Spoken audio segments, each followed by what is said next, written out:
নমস্কার বন্ধুরা, আমি শাওলি অলিজ ওয়ার্ল্ডের একটা নতুন ভিডিওতে আপনাদের সকলকে স্বাগত জানাই। আশা করছি আপনারা সকলে খুব ভালো আছেন আর আমরাও ভালো আছি। তো আজকে আমরা বেরিয়েছি তারকেশ্বর মন্দিরের উদ্দেশ্যে।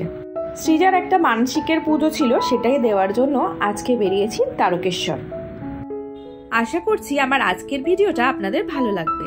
আমরা বাড়ি থেকে টোটো করে 17 নম্বর বাস স্ট্যান্ডে গিয়ে 17 নম্বর বাস ধরে গিয়েছিলাম তারকেশ্বর। আমাদের বাড়ি থেকে এটাই সুবিধাজনক, তাই এইভাবে গিয়েছিলাম। বেশ অনেক দিন পর এই রাস্তাটায় যাচ্ছি, আর সকালের দিকে যেহেতু গিয়েছিলাম পুজো দেব বলে, তো খুব ভালো লাগছে। আর গ্রামের পরিবেশ তো এমনিই ভালো লাগে।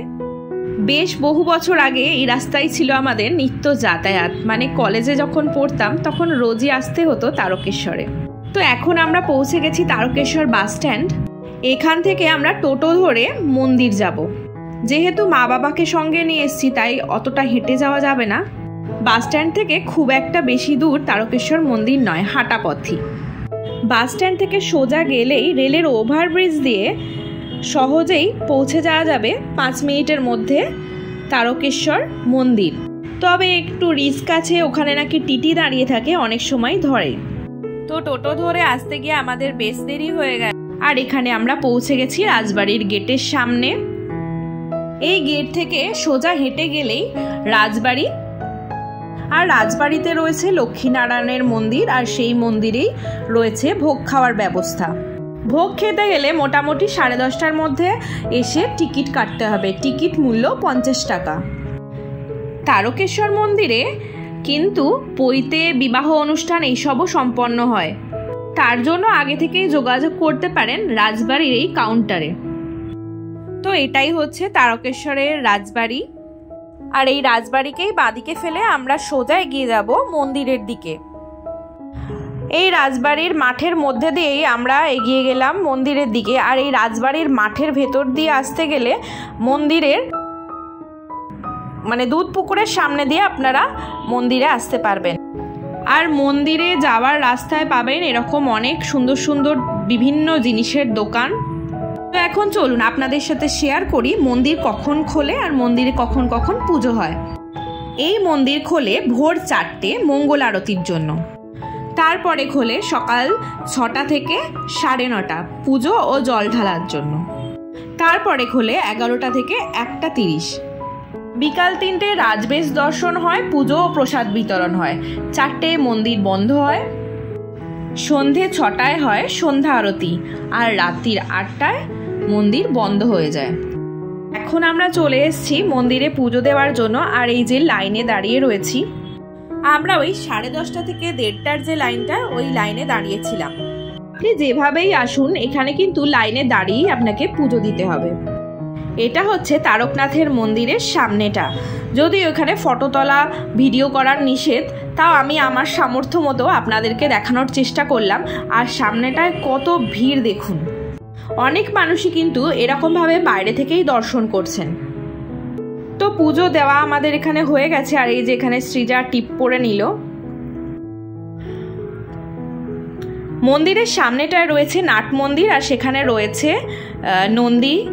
সেখানেও আপনারা একটু পুজো দিতে পারেন। আর এই যে এটা হচ্ছে নাট মন্দির, আর নাট মন্দিরের ডান দিকেই কিন্তু 3টে সারির লাইন রয়েছে। এখানে আপনাদেরকে একটা জিনিস সতর্ক করি, যারা তারকেশ্বরে নতুন পুজো দিতে আসছেন, আপনারা তারকেশ্বরে পা দেওয়া মাত্রই কিন্তু পড়বেন পাণ্ডাদের খপ্পরে। তারকেশ্বর স্টেশনে নামা মাত্রই আপনি দেখতে পাবেন অনেক পাণ্ডা আপনাকে ধরে নিজেদের যে দোকান, সেই দোকানে নিয়ে যাওয়ার চেষ্টা করবে। আর আপনাদের কাছ থেকে কিন্তু পুজো বাবদ অনেক টাকাও নিয়ে নেবে এরা। এখানে আমি একটা কথাই বলবো যে তারকেশ্বর পৌঁছানো মাত্রই আপনারা সোজা মন্দিরে চলে আসুন। মন্দিরের কাছাকাছি যে কোনো দোকানে আপনাদের জিনিসপত্রগুলো রেখে আপনারা সোজা এই লাইনগুলোয় দাঁড়িয়ে পড়ুন পুজো দেওয়ার জন্য। পুজোর সামগ্রী আপনারা এই দোকানগুলো থেকেও নিতে পারেন, আবার নিজেরা সঙ্গে করে এনেও ঠাকুরের পুজো দিতে পারেন। এই মন্দিরে ভিড় হয় চৈত্র মাস আর শ্রাবণ মাসে, বৈশাখ মাসেও হয়। শ্রাবণ মাসে কিন্তু মহাদেবকে ছুঁয়ে পুজো করা যায় না। আমরা যে এবারে পুজো দিলাম লাইনে দাঁড়িয়ে মহাদেবকে দর্শন করে মহাদেবকে স্পর্শ করে এইভাবে পুজো দিলাম। এইভাবে যদি পুজো দিতে চান তাহলে আপনাদেরকে অফ সিজনে আসতে হবে। আর মন্দিরে পুজো দেওয়ার যে দুটো টাইম, সকাল 6টা থেকে 9:30 আর 11টা থেকে 1:30, এর মধ্যে এসে লাইনে দাঁড়িয়ে আপনারা ভালোভাবে মহাদেবকে স্পর্শ করে পুজো দিতে পারেন। মন্দিরে পুজো দেওয়া মানে এখানে শুধুমাত্র বাবার মাথায় জল ঢালা, আর অন্য কিছু সেভাবে হয় না। আর মন্দির থেকে বেরিয়ে নাট মন্দিরের সামনেটাতেই রয়েছে ধূপবাতি দেওয়ার জায়গা। ভিতরে ধূপ বা বাতি অ্যালাউ নেই। তো এখন আমরা পুজো দিয়ে ধূপবাতি জ্বালিয়ে এখন আমরা চলে আসছি দুধ পুকুরের সামনে। দুধ পুকুরে নেমে দুধ পুকুরের জল একটু মাথায় লাগাবো।